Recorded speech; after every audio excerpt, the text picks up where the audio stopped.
U.S. Defense Secretary Chuck Hagel has concluded his brief visit to the Philippines. Hagel met with President Aquino and his Filipino counterpart Voltaire Guzmin, during which he emphasized his country's commitment to the deep and unbreakable alliance between the Philippines and the United States.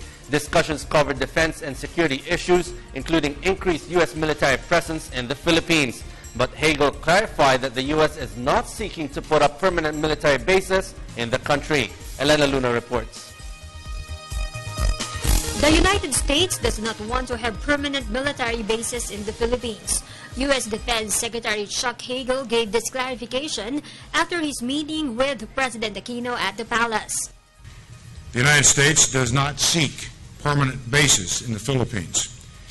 That would represent a return to an outdated Cold War mentality. Instead, we are using a new model of military-to-military cooperation befitting two great allies and friends, and looking to our rotational presence here as we have done recently in Singapore and Australia. Such an arrangement would benefit both our militaries by increasing our ability to train and operate together. Hagel said he discussed with the President the progress being made by the negotiating teams to finish the framework agreement in increasing the rotational presence of the United States military. He noted the deep and unbreakable alliance between the Philippines and the United States that began during World War II. Deepening engagement opportunities between our forces would further support President Aquino's defense modernization agenda.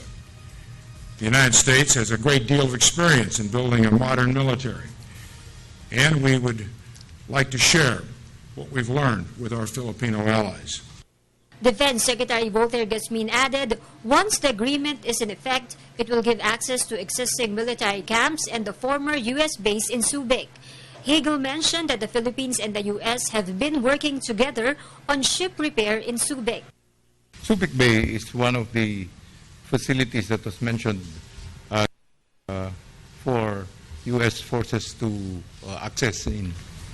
Right now, we are, as soon as the framework agreement is complete, we will provide the necessary access to all these facilities.